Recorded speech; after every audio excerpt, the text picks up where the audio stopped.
Hey guys, Marilyn here with Just Imagine. Welcome to another great conversation on our platform.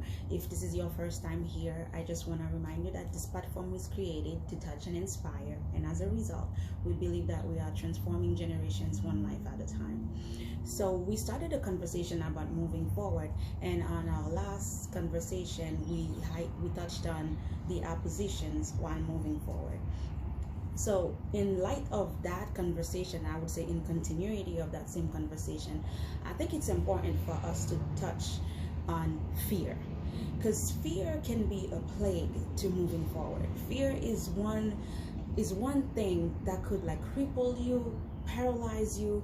Ever heard of the statement fear is a liar? Well, yeah, that's because when you are operating in fear, pretty much you are irrational.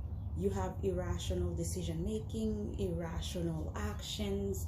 So all those are packaged with fear. So one of the things I try to do, like when I'm up to doing whatever and I'm making a decision, I try to ask myself, if I wasn't afraid, how would I behave? If fear wasn't a factor, what would be the outcome of what I'm trying to do? Just as a quick example, I did travel and rented a car. So in my mind at the time, and I was thinking, well, I'm gonna get a smaller car because I'm in an environment I don't know, and apparently the small car was supposed to be a safer thing for me to manage. I mean, I don't even know what the kind of rationale was, but I had my mindset on a small car. It was cheaper too. So by the time I got to the rental place, they were about to close and all they had left was a minivan. All right, so they're like, okay, for the same price, we will give you a minivan. All of a sudden, my heart sank. And I was like, I don't think I'm gonna take it.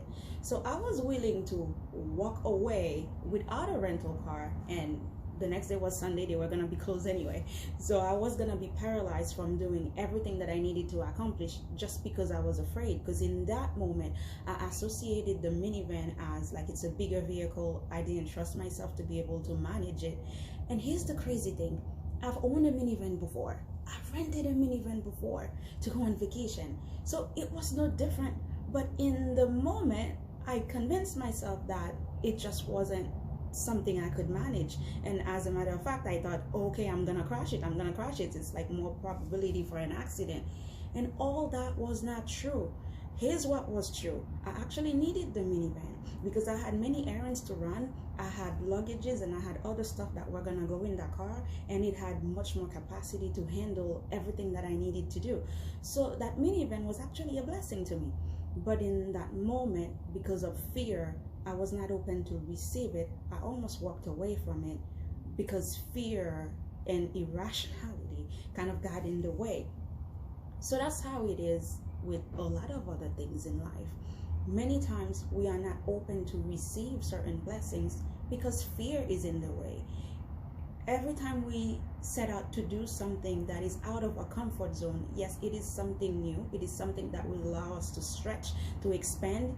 But then fear gets in the way and it paralyzes us, it cripples us, and it gets us to see ourselves less than, like not enough, unable to. And that unsettled feeling kind of creeps in and we get restless.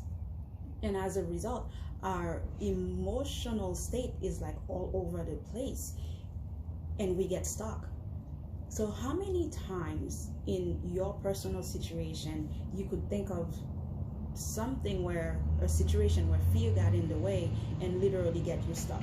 So while we're moving forward, why I'm bringing this up, it's because while moving forward, you're gonna be called to take giant steps, and chances are you're gonna be afraid. You're gonna be afraid because you've never been that way before. You're gonna be afraid because it is the new. So I would encourage you to not mess around with fear. Just think about it as like a snake. I call it the snake talk. Just like as a reference, like in the Garden of Eden, the snake kind of crept in and then started to just like whisper those words into Eve's ears. But just how do you deal with a snake? You don't mess around with it. You literally crush its head. So it's the same thing with fear.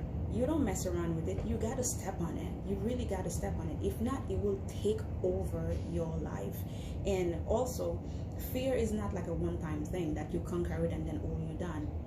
Every step of the way, you got to be mindful of how it's creeping in. Every step of the way, you got to make a decision to overcome it, because chances are, just going to the corner store, you're going to have an opportunity to choose fear over faith. And I'm not even talking about the religious sense. I'm just talking about you're going to choose to be afraid, or you're going to choose to actually do it. That is faith.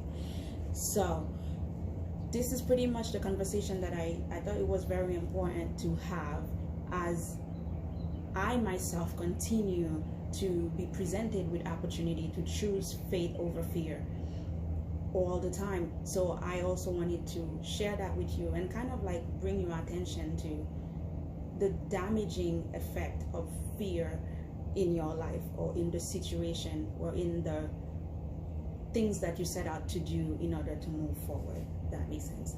So this is it I had to share with you guys. I hope you have a great rest of your day. So feel free to check out my Instagram page, or join me on Facebook on Just Imagine page, so you could see the links here on the About section. Until another great episode, you guys have a great rest of your day. Take care. Be blessed. Bye.